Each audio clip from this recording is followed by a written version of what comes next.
Agol ba? So guys, good morning. Maura na kaagahon sa ato na tanan.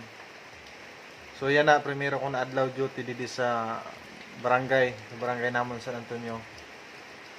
Kailangan ko muna masid-masid anay sa kung ano ang mga sulod sa logbook kay siyempre first time ko sa buhay ini. So makita-kita na kita sa logbook ko na nun mga sulod dito. Siyempre para man di kita kayo mabigla, di kita kayo mangawa. Tapos nyan tatawad masaka kita sa taas kay kitaon ta naman ang iba na logbook para sa nakatuka sa akon bilang sad na barangay kagawad. So kitaon ta anay dala.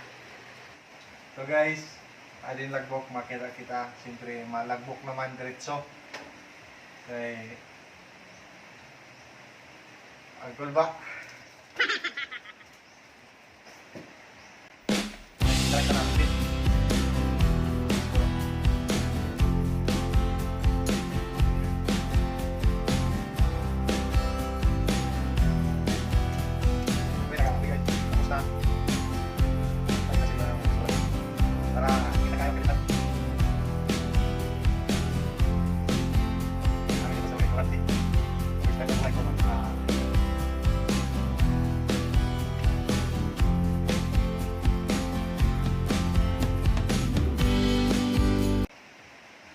Siyempre, kung diri man dahil sa iyo ng mga kabarangay dili sa aton barangay San Antonio, diri man ako maka experience ng sugad sa ni sa buong buhay ko.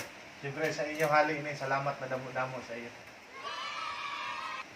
So nakalagbok na kita, saka kita sa taas, kitaon ta dito dahil may mga damo pa dito na lagbok.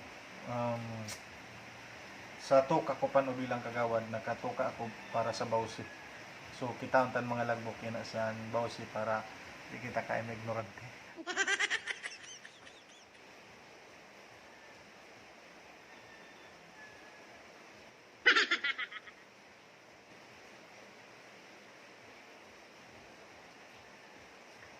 So guys, adi na kita yan sa hagdanan pataas. Ada second floor sa barangay. So ihanap ta na yung pwestoan aton sulod kita pagkadi sa opisina sa bawsi. Adi na gali guys. Sa opisina sa bawsi. So mahanap kita din, makita kita di sa logbook. Pwesto ta na lang anay ng cellphone di sa sala.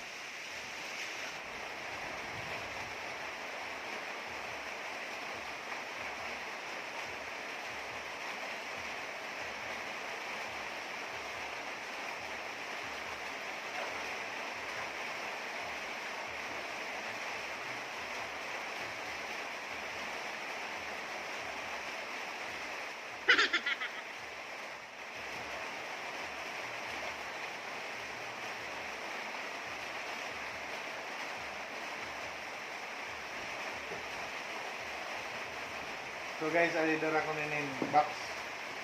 Mga sulod sa ni mga logbook.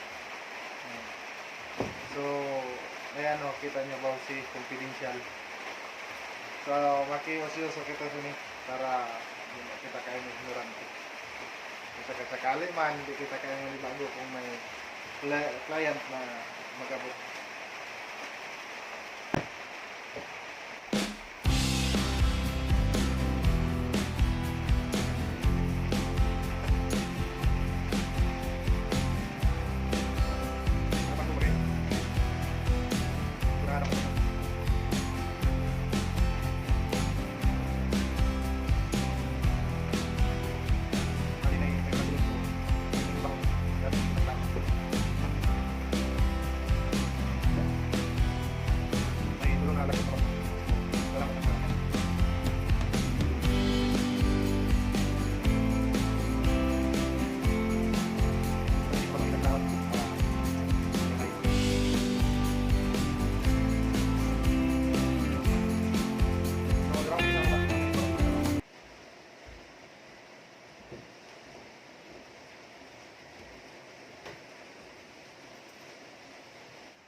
So guys, daratan na yung mga records na sa Bausi.